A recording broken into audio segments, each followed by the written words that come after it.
আসবো পরবর্তী খবরে।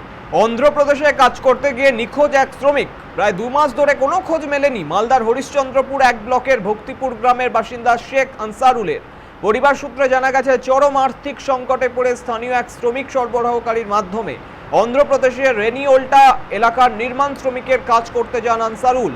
গত 26 এপ্রিল শেষবার পরিবারের সঙ্গে যোগাযোগ হয়।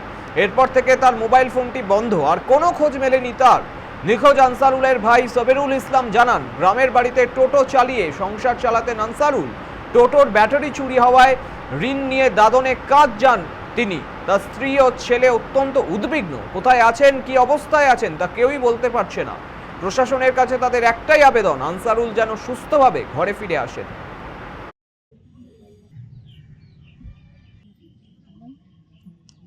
তো তারপরে আপনার ভাইয়ের কি হলো, হঠাৎ করে যে কোনো খোঁজ পাওয়া যাচ্ছে না কেন, কি শুনতে পেলেন? এটা আমার একটা ওখানে জামাইদা নামে ছিল, ওখানে বললো যে ও এখান থেকে চলে গেছে।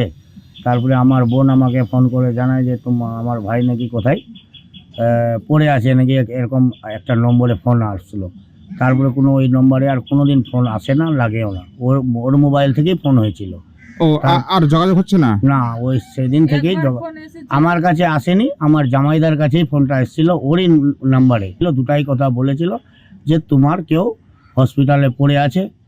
আর এটা কোথায় পড়ে আছে সঠিক কিন্তু বলতে, থানার মাধ্যমে ঠিকাদারকেও জানিয়েছিলাম। ঠিকাদার বলেছিল যে ঠিক আছে, আমি চেষ্টা করব। আর আমরাও এটাই বলেছিলাম যে আমার সাথে একটু সহযোগিতা করলে আমার ভাই যদি পাওয়া যায় তাহলে খুবই উপকার। ওই ঠিকাদারের সঙ্গে যোগাযোগ হচ্ছে আপনাদের, যে ঠিকাদার নিয়ে গেছিল কাজ করতে? যোগাযোগ আমার 1-2 মাস আগে হয়েছিল।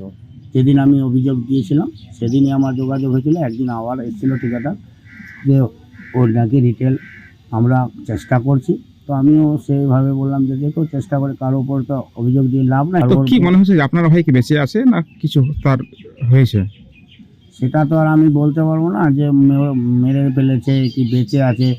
এমনি তো নিখোঁজ হবার কোনো কারণ নাই। তারপরে 15 দিনে কাজ করার পরে ও নাকি বউকে বলেছে যে আমি সিঁড়ি থেকে আমাকে ফেলে দিয়েছে। ফেলার বাদে আমরা ফোন করেছি, তারপরে ফোনে যোগাযোগ। কন্ট্রাক্টরও জানাই আপনাদেরকে? না, আমাদেরকে ওর বউ বলেছে। তাহলে এতে তো একটা ধরাই যেতে পারে যে আপনার ভাই হয়তো ওই দুর্ঘটনায় মারা গেছে, হয়তো কন্ট্রাক্টর লুকিয়ে রাখার চেষ্টা করছে। ওইটাই কথা আমরা বুঝতে পারছি না, তার জন্য আমরা অভিযোগ করেছি। তো কন্ট্রাক্টর যে কাজে নিয়ে গেছিল আপনার পরিবারের সঙ্গে যোগাযোগ করেছে? না, করেনি। আগে করেছিল, এখন